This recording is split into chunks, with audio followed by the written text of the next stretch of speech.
There are certain homes that'll make your agent nervous the second you send them the listing, but nervous doesn't always mean no. If you're searching in southern Maine right now and something on your list feels a little risky, you're probably right and you're probably getting bad advice about it. I've actually sold most of these homes, and so I'm going to show you the 5 types that require a real caution, what the risks actually are, and exactly how to know when it's worth it and when to walk away. Let's start with the one that catches the most out-of-state buyers completely off guard, and it's probably the most common home type that we're going to encounter up here. But real quick, before we do, just let me introduce myself. My name's Cam Avery. I'm a local real estate agent and resident here in southern Maine, and if you're seriously considering moving to the area, definitely subscribe to the channel and download our free relocation guide. The link is right in the description.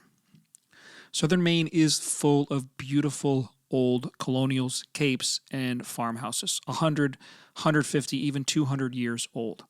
Out-of-state buyers fall in love with them on the spot. Wide plank floors, original woodwork, a farmer's porch that looks like it came straight off of a postcard, and that's exactly when you need to slow down. Not walk away, just slow down.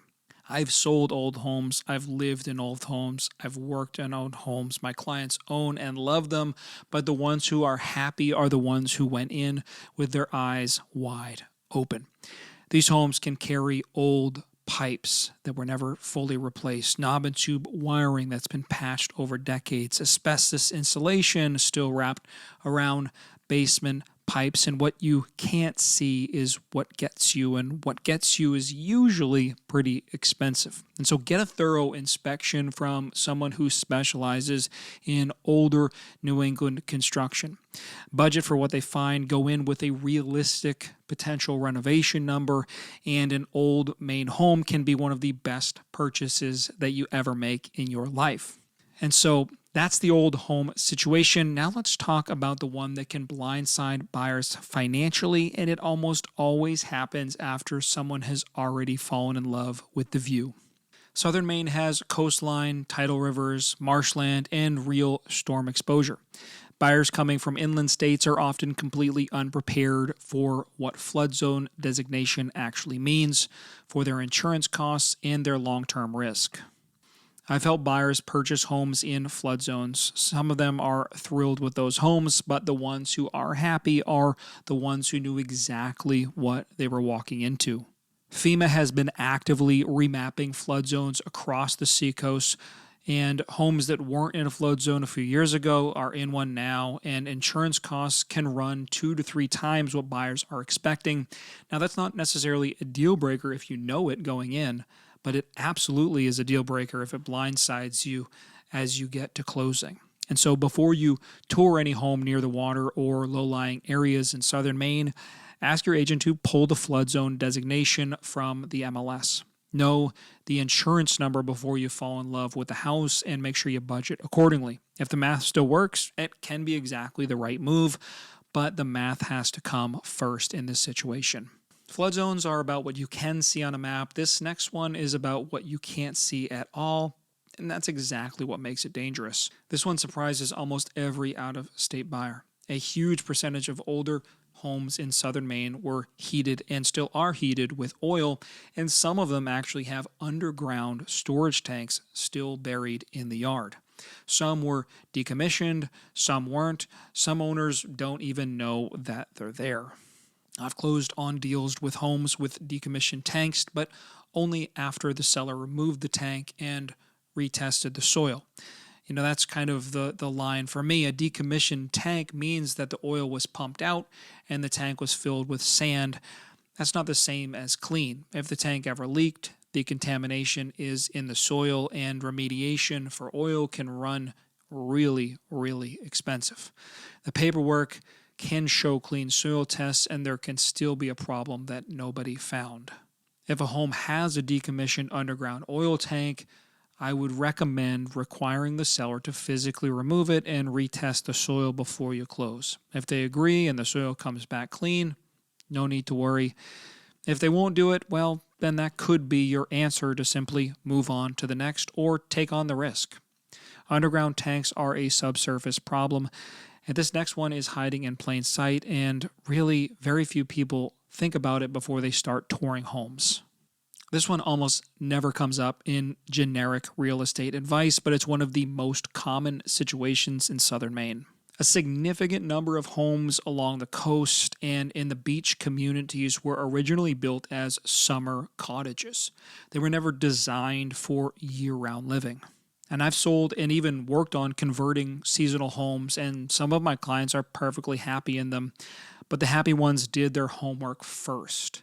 These homes were built for 3 seasons. They have minimal insulation. The plumbing was not designed for a Maine winter. Foundations that might be piers or crawl spaces instead of full basements. And at some point, a previous owner started using it year-round, added some heat, and now it's listed as a year-round home.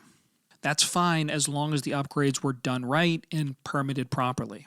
If a home in a beach community or lake community is listed as year-round, pull the permit history, ask when it was converted, and exactly what work was done to do the conversion. If the work was permitted and done correctly, a converted seasonal home can be a great buy. If the upgrades were done without permits or not correctly, you're inheriting someone else's shortcut, and that shortcut may have a hefty price tag. And so that's the seasonal conversion situation. The last one on the list is probably the most common thing buyers from out of state simply have never dealt with before, and it's one of the easiest to get right if you know what to ask for. Most buyers relocating from suburban or urban areas have never owned a home with a private well and septic. In southern Maine, especially outside the more developed areas, this is completely normal. It's not a problem unless you skip the due diligence.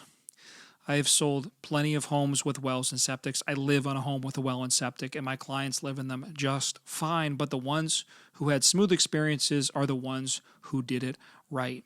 See, a failed septic system can cost $15,000 to $40,000 or more to replace, and a well that hasn't been recently tested can have coliform bacteria, elevated radon, or arsenic, all naturally occurring in Maine's geology. These aren't reasons to walk away or even get scared. They're just reasons to verify before you commit. On any home with a well and septic, get a full septic inspection, not just a pump, and a fresh well water test before you close. Every time, I recommend this. If everything comes back clean, you're in great shape. If something comes up, now you have a negotiating point instead of a surprise. See, none of these are automatic deal breakers. I've sold old homes, flood zone properties, homes with oil tanks, converted seasonals, and homes on well and septic, and my clients are absolutely happy in all of them. The difference between a great purchase and a costly mistake almost always comes down to one thing: knowing what you're buying before you buy it. If you're seriously considering a move to southern Maine and you want someone who's actually going to tell you the truth about what you're looking at, click the link right in the description below. You can actually book a call directly with myself and our team. This is what we do day in and day out. And make sure to go watch this video here where we talk about what no one tells you when it comes